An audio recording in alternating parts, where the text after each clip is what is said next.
안녕하세요. 네, 안녕하세요. 여주 이천 기자협회 조혜영 총무입니다. 행복도시 희망여주 여주 세종문화관광재단 이순열 이사장님 인터뷰를 시작하겠습니다. 우선 요 무더운 날씨에 여주 시민께 인사 말씀 좀 해주세요. 예, 안녕하세요. 여주 세종문화한강재단 이사장입니다. 요즘 날씨가 너무 더워서 이 또 출렁다리에 지금 엊그제 개통을 했는데 너무 더우니까 요새 막 저도 걱정이 많이 돼요. 이렇게 오시는 손님들이 혹시 이렇게 좀 안전사고가 일어나지 않을까 걱정이 되는데 안전사고에 좀 유의하시고 이 혹서기에 여름 잘 나시길 빌겠습니다. 네. 예, 감사합니다. 네, 2025년을 여주 관광 원년의 해로 선포를 하셨습니다. 여주가 관광 도시로 도약하기 위해서 핵심 전략이나 비전이 있으시면 좀 말씀해 주세요. 저는 이게 문화재단 이사장으로 부임을 하고 바로 문화관광재단으로 저희 재단을 전환을 했습니다. 그런 이유가 사실 여주는 뭐 잘 아시다시피 이 쌀과 도자기가 유명한 도시거든요. 그래서 한 1000년 이상을 여주 쌀은 이 탈화미가 여기서 발견이 됐듯이 1000년의 역사가 있고 도자기 역시도 1000년의 역사를 자랑하는 고장이 우리 여주입니다. 그래서 속된 말로 우리 여주는 쌀과 도자기를 가지고 한 1000년을 먹고 사는 거죠. 먹고 살았는데 제가 이게 재단 이사장으로 부임을 하면서 이제 느꼈던 거는 쌀은 1000년을 우리 여주를 먹여 살렸지만 이게 경작지가 뭐 두 배로 늘어날 수 있는 것도 아니고 또 쌀값이 배런간에 20만 원짜리가 뭐 50만 원, 100만 원 갈 수 있는 것도 아니고 단지 이렇게 열심히 품종 개량하고 어떤 뭐 하면 뭐 2, 30% 뭐 옛날에 100만 원 벌던 걸 130만 원, 40만 원 벌 수 있는 게 이제 어떤 한계잖아요. 그래서 저는 그걸 보고 물론 우리 여주 농민들이 열심히 하고 또 천년을 여주를 지켜온 거지만 이 확장성에는 좀 일정 부분 한계가 있지 않겠나 생각을 했었고 또 도자기 부분도 사실 제가 중국 출장 가서 중국하고의 도자기 산업을 비교했을 때 우리 광주가 황실 도자기, 여주 이천이 예술 도자기, 여주는 생활 도자기예요. 그러다 보니까 이 중국산은 저희보다 역사도 오래됐고 실제로 이제 인건비나 이런 부분들이 저희들보다 좀 저렴하기 때문에 원가 면에서는 중국하고 사실 저희가 싸워서 이기는 건 쉽지가 않습니다. 가격이 저희들보다 한 3분의 1 정도밖에 안 되는 퀄리티는 거의 비슷한데 그래서 중국하고 과연 가격 경쟁력에서 발전성이 있을까? 그래서 도자기는 어떤 또 다른 우리만의 틈새 시장을 찾지 않으면 여기도 확장성의 한계가 있겠다라는 생각을 전 솔직히 좀 했습니다. 그래서 과연 지금까지 1000년 동안 여주는 쌀과 도자기를 위주로 해서 성장을 해왔는데 과연 미래 먹거리는 과연 그러면 어떻게 찾는 게 맞을까를 고민했을 때 저는 이제 안점을 그런 거에 둔 거죠. 그러니까 쌀과 도자기는 여주를 1000년 동안 지켜왔던 그 브랜드 가치, 이 상징성, 정체성을 유지하면서 여러분도 알다시피 여주는 93점의 문화재가 있습니다. 거기 대표적인 게 세종대왕이 계시고 그다음에 이게 뭐 저희 여주 시민들한테는 이 40km의 여주시를 관통하고 있는 저 한강이 어떻게 보면 아픈 새끼손가락 같은 건데 전 세계 모든 도시는 사실 강을 끼고 있는 도시만이 성장을 했습니다. 근데 여주는 좀 불행히도 저 강 때문에 많은 고통을 좀 받았거든요. 이게 이제 상수원 보호구역이다 보니까 이 일체 개발 행위가 중단돼 있었어요. 그래서 40년 동안 여주시가 인구도 40년 동안 똑같고 막 이런 여러 가지 정체된 부분이 강 때문에 발전돼야 됐음에도 불구하고 강 때문에 어떻게 보면 아팠던 경험이 있거든요. 근데 그 역설적이게도 강의 개발을 못하게 한 것이 지금 보면 뭐 DMZ 정도까지는 아닐지 모르지만 자연 경관이 그대로 보존되어 있습니다. 이 여주에는 40km 관통되어 있는 저 강이 자연 그대로, 속된 말로 저희 부모 세대에서는 내 집 화장실이 무너져도 내 마음대로 못 고치는 게 이 강 주변이에요.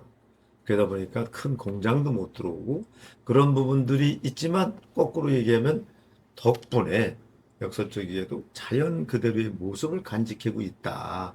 요새 다른 도시들은 막 난개발 때문에 힘든데 여주는 그렇지 않고 자연 그대로의 모습, 거기다가 뭐 이 경주나 부여 못지않은 93점의 문화재를 보유하고 있거든요. 그래서 이를 이용하면, 이거를 관광의 가장 큰 소스가 자연경관에 그대로 보존된 모습, 그 다음에 문화재거든요. 이 둘을 믹서시키면 여주는 향후 먹거리는 관광산업으로, 관광도시로 가는 게 맞지 않겠나 해서 관광 원년 선포를 올해 했고, 그러다 보니까 뭐 거기에 도자기 축제라든 뭐 출렁다리 개통을 했는데 어떻게 보면 성공적으로 돼서 엄청난 고부가 가치를 누려서 여주는 향후 가는 거는 관광도시로 가야 된다라는 의미에서 올해 관광 원년 선포를 하고 박차를 좀 가하고 있는 중입니다. 그동안에 수고 많이 하셨습니다. 그 여주 하면은 쌀, 그 다음에 예, 도자기 그러는데 올해 또 1위로 선정해 예, 주셨더라고요. 축하드립니다. 농산물 브랜드 센터에서 예, 네. 18년 동안 임금님표, 이천 브랜드가 임금님표인데 18년 동안 임금님표가 1등을 했었거든요. 근데 여주 요번에 대왕님표 여주 쌀이 브랜드 대한민국도 1등을 했습니다. 최초예요. 최초고 처음으로 이렇게 2천을 누르고 1등을 해서 그거 역시도 아주 쾌거를 좀 하고 있습니다. 이 사장님이 발로 뗀 효과인 것 같아요. 출렁다리 개통이 여주 관광의 핵심 사업으로 꼽히고 있습니다. 이 사업의 뭐 기대 효과라든가 향후 운영 계획이 있으시면 좀 말씀해 주세요.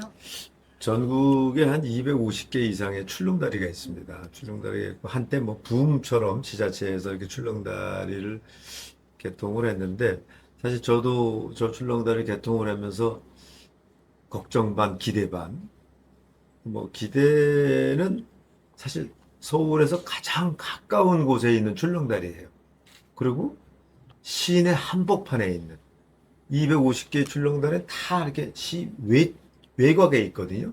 그러니까 접근성 면에서 좀 힘든데, 우리 여주 남한강 출렁다리는 시내 한복판에 있고 서울에서 80km밖에 안 되는 가까운 거리에 있고, 그러다 보니까 한편으로는 기대도 많이 했지만 워낙 그 다른 출렁다리들이 이제 한 좀 되면 이게 뭐 이 무용지물이 되다시피 한 곳이 너무 많아서 걱정을 했는데 45일 만에 100만 돌파를 했습니다. 그래서 그게 지금까지 대한민국 250개 중에서 기록이고요.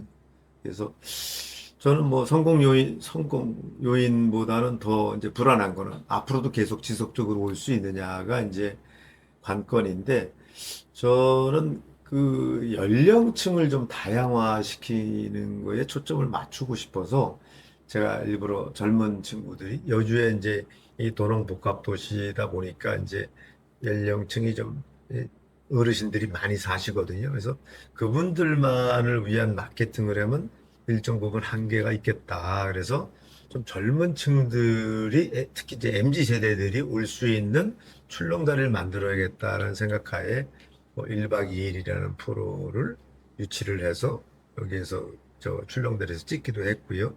이 컨텐츠 저 위에 올라가 보시면 알겠지만 프로포즈 존이라든가 이런 거를 제가 중간중간에 설정을 했습니다. 그래가지고 어떤 그 사진 잘 나오는 포토 스팟도 10군데를 지정을 해서 뭐 이 MZ 세대들을 하고 같이 즐길 수 있는 컨텐츠를 만들자. 그것만이 지금 다른 출렁다리의 전철을 안 밟는 길이다라는 생각이 들어서, 지금 아직은 제가 오픈을 안 했습니다만 출렁다리 바로 밑에 그 빛의 숲이라는 여기 그 야간 경관을 위해서 또 조성을 하거든요. 그게 한 다음 주 정도 되면 오픈을 할 겁니다. 그래서 미디어 파사드하고 빛의 숲하고 연계시킨 콘텐츠, 젊은 친구들이 좀 와서 쉽게 즐길 수 있는 그런 콘텐츠를 만들면, 저는 뭐 그렇게 우리 여주 남한강 출렁다리의 미래는 좀 이렇게 불확실하진 않다라는 좀 확신을 좀 가지고 있습니다. 뭐 입장료 그런 거는 뭐 지금 입장료는 뭐 정책적인 의미에서 아마 시장님하고 시에서 안 받는 걸로. 그 주차 요금하고 입장료 요금은 이제 안 받는 걸로. 이게 주로 이제 관광산업 활성화 차원의 일환이기 때문에 굳이 뭐 입장료 수입이 물론 중요할 수는 있습니다만 그거보다는 외지에 있는 관광객들이 여주를 많이 방문할 수 있게끔 그런 차원으로서 어떤 입장료 부분이나 이런 것도 좀 안 받기로 결정을 했죠. 저도 한번 갔다 왔는데 앞으로 다시 한번 방문을 해야 되겠습니다. 앞으로 기대가 많이 됩니다.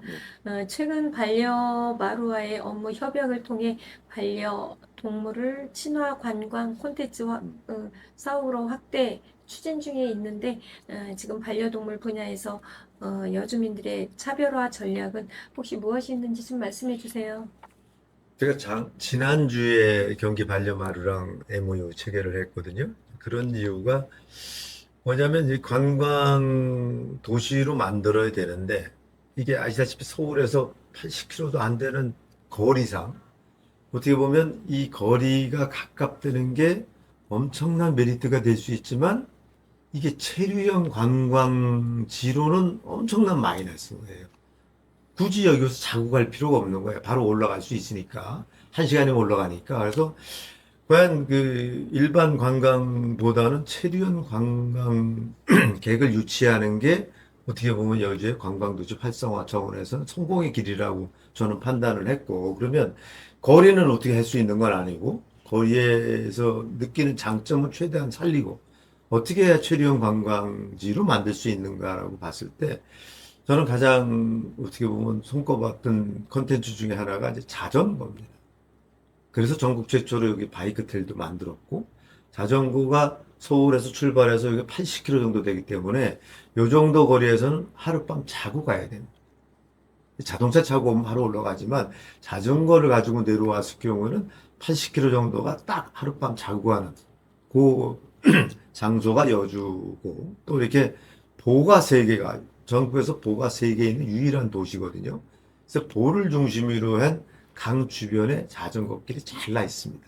그래서 제가 3년 동안 여주의 강 지류를 또 그 책을 냈습니다. 책을 내가지고 거기에 이렇게 팻말만 붙이면 자전거 관광 코스가 돼요. 이게 40군데가 넘거든요. 그러면 이게 40km가 되는 여주 한강에 보가 3개가 있고 지류가 40개를 자전거 관광 코스로 만든다면 여기는 대한민국에서 아마 최적의 자전거 관광 도시가 될 수 있다는 생각이 들어서 자전거 활성화 차원에서 자전거를 활성화 도시 만들고 두 번째가 또 생각했던 게 반려마루입니다. 이 반려동물과 같이 한 관광 도시를 만들어야겠다 해가지고 제가 지난주에 그 경기 반려마루랑 MOU 체결을 하면서 같이 상생할 수 있는 방법을 한번 찾아보자 해서 제가 올 봄이죠. 봄에 저희들이 재단에서 운영하는 강천섬이 있습니다. 강천섬에 일부러 반려마루를 데려다가 반려동물을 데려다가 벌써 1박 2일 댕댕 캠프라는 걸 한번 해봤어요. 반응이 너무 좋고요. 강천섬이 20만 평이 넘는데 거기에 강아지들을 풀어놓으니까 뭐 자기 세상이 된 거예요. 그래서 캠핑장에서 1박 2일을 같이 반려동물과 해보니까 너무 좋고 또 요 신륵사 관광지가 반려동물이 활동할 수 있는 그래서 아마 조만간에 저희가 지금 경기 반려마루랑 추진하려는 게 펫 리더스 여기 이 발대식을 여기서 하려고 하거든요. 그래서 그게 또 블루엔젤이라는 그 연예인들 그룹인데 이들이 반려동물들을 키우는 연예인들이 무상으로 이렇게 봉사활동을 많이 해요. 그래서 그 친구들하고 같이 저 출렁다리를 이용한 같이 콘텐츠를 만들면 반려동물과 같이 하는 관광지다. 라는 게 어떤 체류형 관광객 유치에 일조를 할 수 있다는 생각이 들어서 그렇게 하고 또 하나 이제 생각하는 거는 무장애 관광지.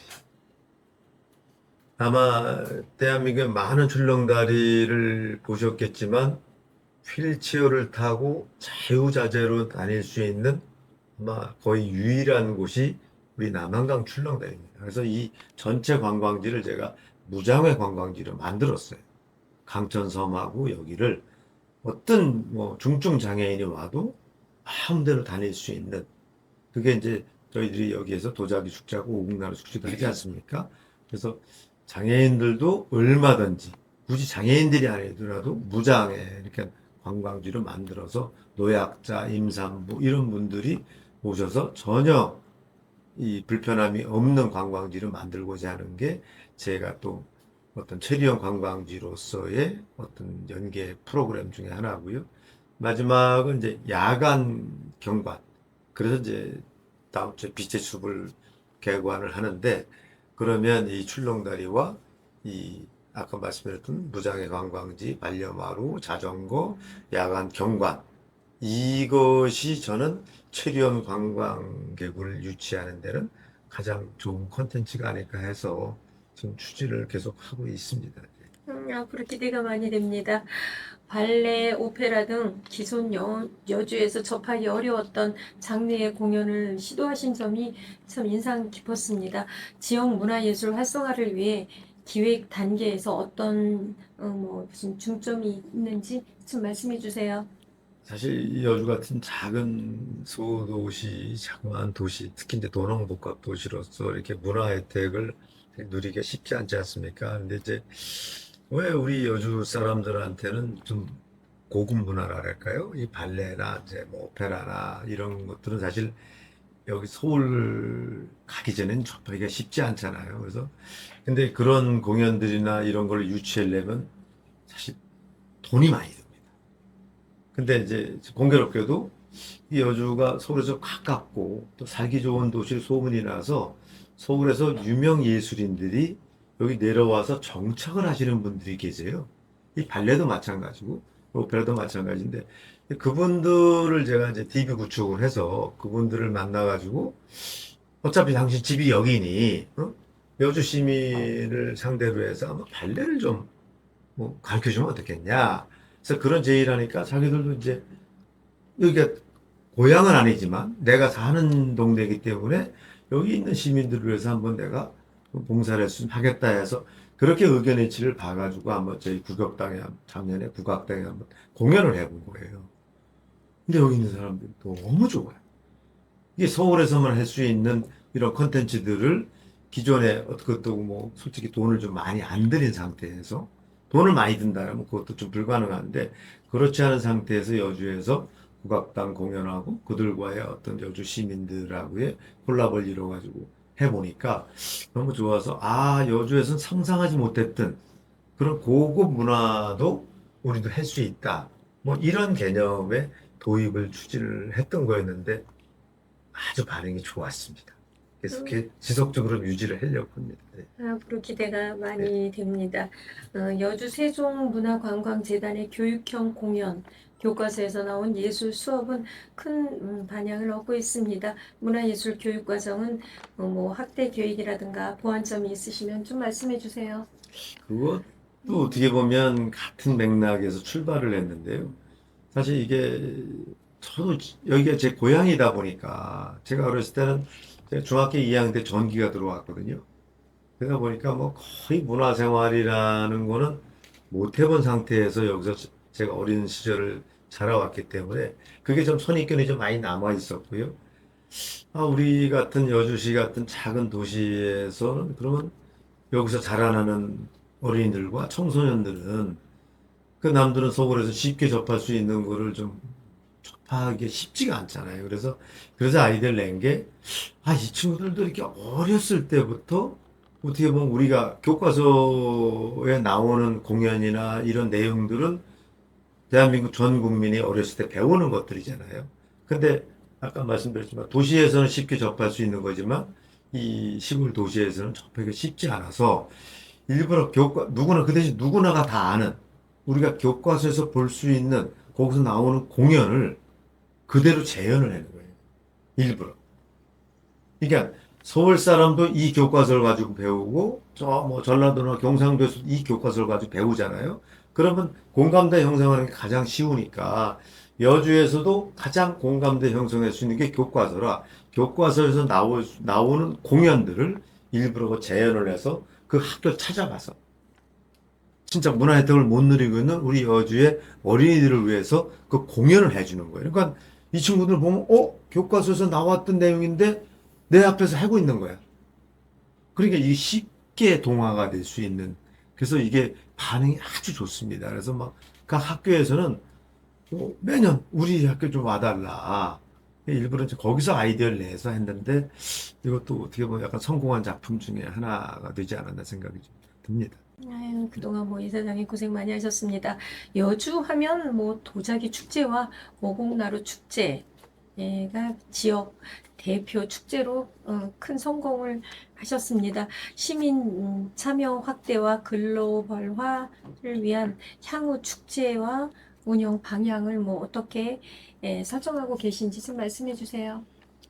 이게 제가 오기 3년 전하고 지금하고 도자기 축제하고 오곡나루 축제는 거의 뭐 관객도 뭐 3배, 경제 유발 효과도 거의 3배 가까이 늘었는데 사실 계속 말씀드리지만 여주가 이렇게 경제적으로 이렇게 뭐 재정 자립도가 20%도 안 되기 때문에 돈을 이렇게 뭐 활용할 수 있는데 좀 한계가 있어서 과연 여주 축제는 그러면 어떻게 해야 발전을 할 수 있을까라는 뭐 경제적인 거는 한정돼 있고 그렇지 않은 상태에서 어떻게 발전시킬 수 있을까를 고민을 좀 많이 했는데 그거는 동네 축제에서 좀 벗어나야겠다라는 생각을 했습니다. 그래서 그 전까지는 뭐 여주 시민들끼리 모여서 우리끼리 앉아서 뭐 그냥 뭐 공연이 됐든 뭐가 됐든 우리끼리 즐길 수 있는 축제인데 이거를 약간 좀 바깥으로 나갔으면 좋겠다 해서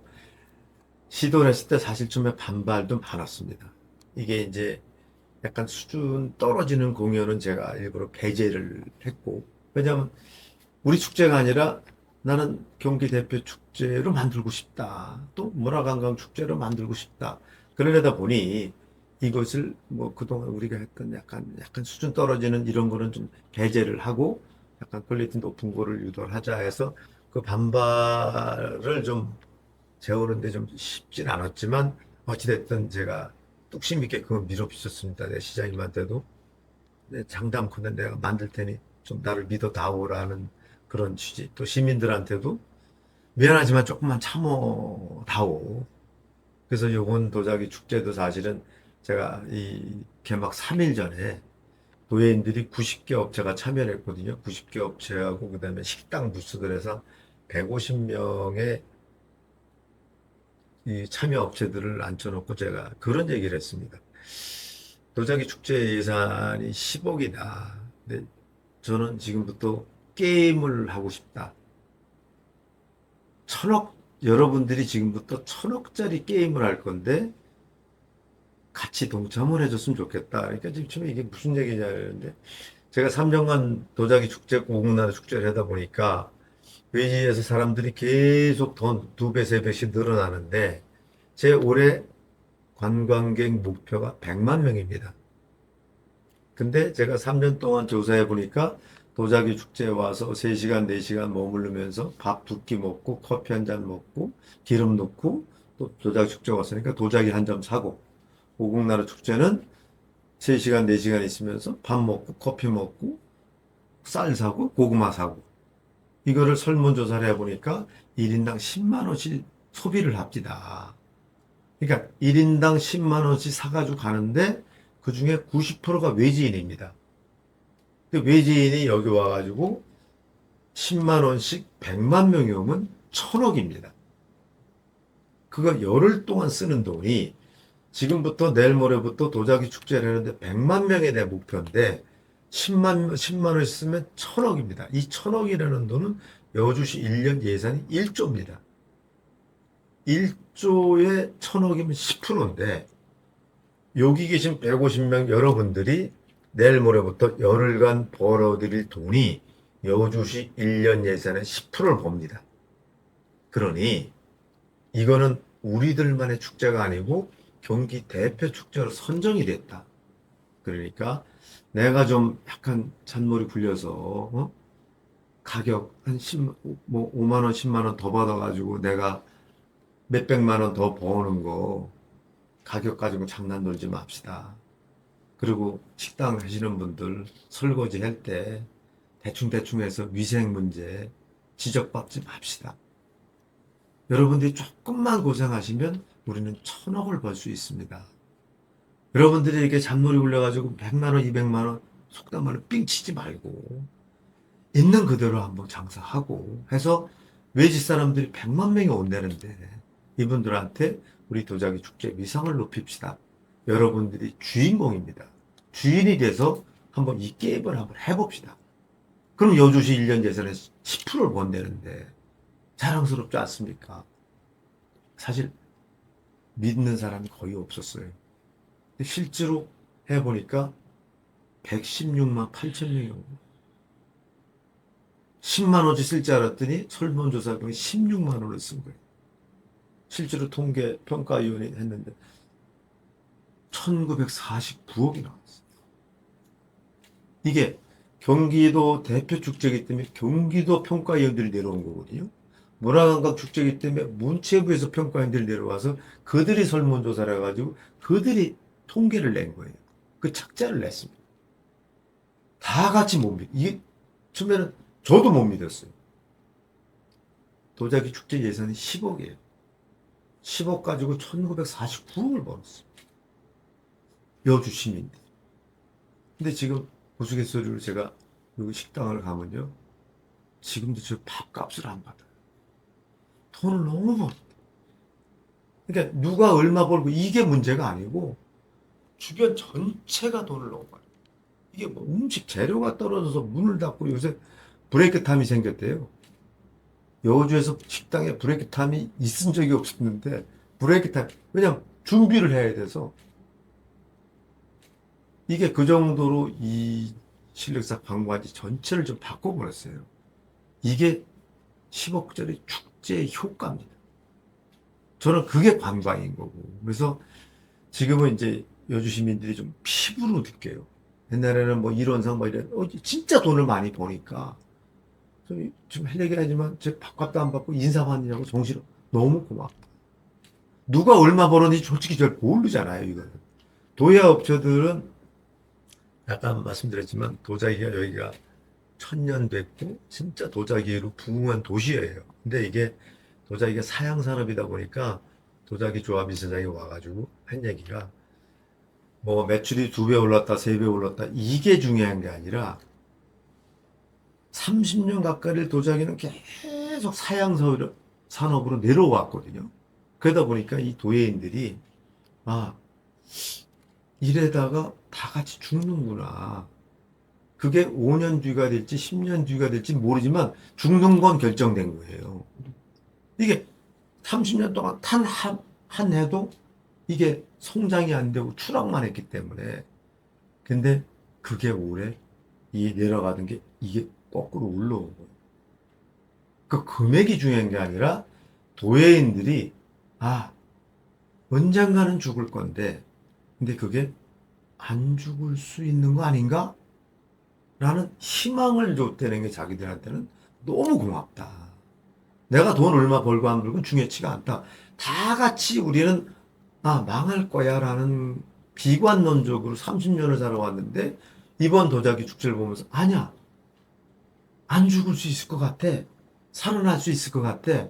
라는 희망을 줬다는 게 자기들한테는 너무 고맙다는 얘기를 하더라고요. 그래서 그런 어떤 비전적인 거.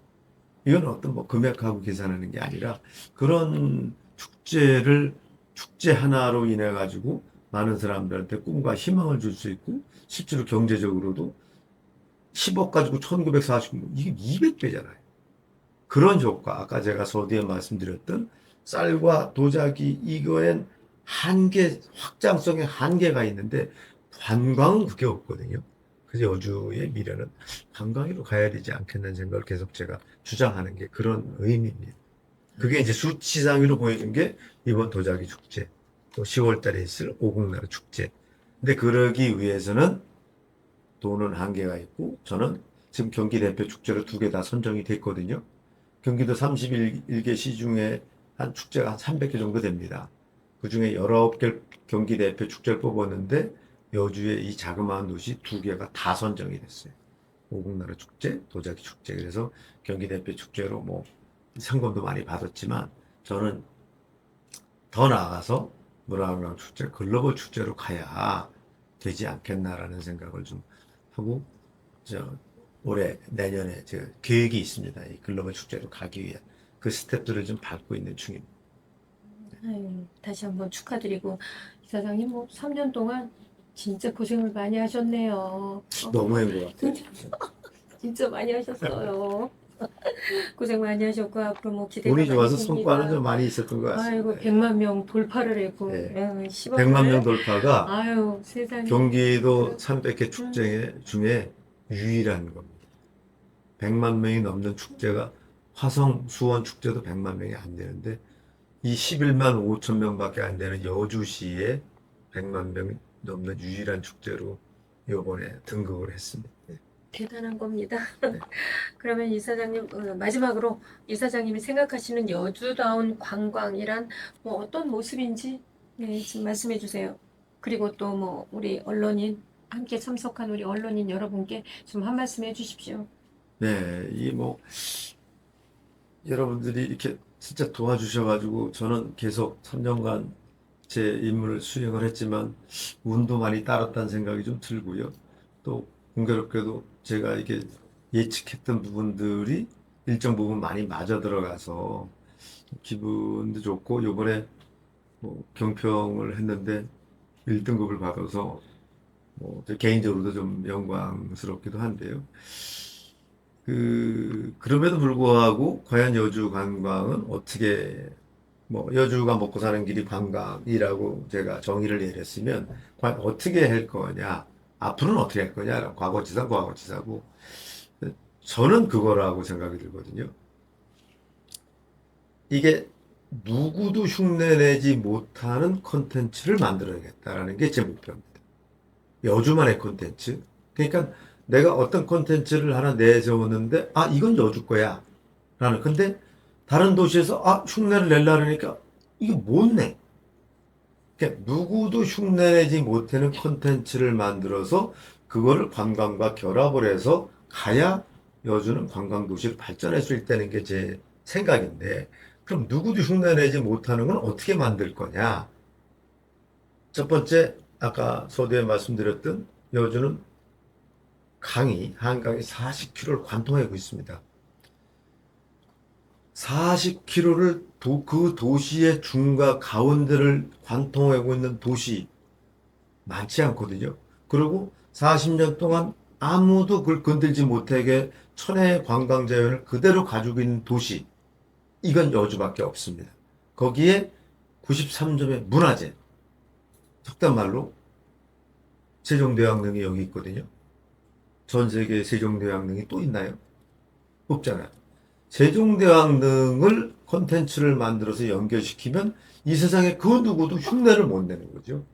그러니까 여주만에 가지고 있는 문화재를 활용한 또 여주만의 천혜의 관광 자원, 이거를 활용한 콘텐츠를 만든다라면 저는 다른 사람들이 한강을 흉내내려면 40년 걸리거든요. 남들이 나 흉내내려면 40년 걸리고 불가능하잖아요.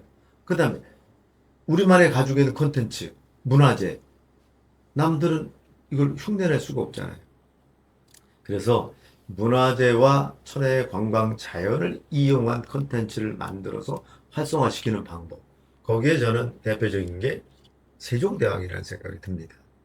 사실 지금 한류, 제가 뭐 영화를 오랫동안 해서 그런지 한류의 영향력은 좀 알지 않습니까? 그런데 이 저희들이 자랑스러운 세종대왕이 만든 그 많은 업적이 있지만 한글, 한류가 이게 전 세계에 퍼지면서 그거를 따라 하려면 한글을 알아야 돼. 이 한글을 세종대왕이 만드셨잖아요. 근데 뭐 지난번에 제가 말씀드린 것 같은데 전 세계 수백 개 언어 중에서 만든 사람이 누구고 만든 연도가 언제고 만든 목적이 있는 유일한 글이 한글이에요. 영어, 중국어 누가 만들었는지 몰라요. 근데 한글은 누가 세종대왕이 1443년도에 백성을 위해서 만들었다는 정확한 팩트가 있습니다. 그래서 한글이 공교롭게도 한류의 엄청난 향후는 연예인들이 한류를 주도했지만 제가 보기엔 앞으로는 한글이 한류를 주도할 거라는 생각이 들어요. 근데 그걸 만드신 분이 여기 계신 거예요. 그래서 한글을 활용한 세종대왕, 이 영면에 계신 여주의 이 콘텐츠, 그 다음에 또 많은 분들이 모르고 계신데 이 우리나라의 5천년, 반만년 역사 중에 가장 위대한 분이 세종대왕이라는데 그 세종대왕을 낳으신 분, 어머니, 원경왕후가 여주분이세요. 이런 어떤 정체성이 있는 거거든요. 그냥 막연히 뭐 여주가, 세종대왕이 여주에 있으니까 여주 잘 될 거야. 이게 아니라 이게 공교롭게도 세종대왕이 그 엄청난 업적을 이루신 분이 여주에 와 계시고 이분을 아신 분이 또 여주 분이신 거예요. 이 정체성, 이 파괴력은요, 저는 엄청나다는 생각이 들고, 천년을 이어온 쌀과 도자기의 브랜드, 지금 계신 세종과 세종의 어머니 원경왕후, 한글, 천혜의 관광 자원, 나머지 기타 93점의 문화재, 요 연결시키는 콘텐츠를 접목을 시키면요, 저는 글로벌로 가는데 전혀 문제없다는 생각이 들고, 그 누구도 저는 못 따라오는 그런 콘텐츠를 만들어서 여주를 관광도시로 만들고자 하는 게 제 꿈입니다. 앞으로 기대가 많이 됩니다. 많이 좀 이사장님, 도와주십시오. 예, 고생 많이 하셨습니다. 네. 그럼 이상으로 여주 세종문화관광재단 이사장님 인터뷰를 마치겠습니다. 아이고, 감사합니다. 고맙습니다.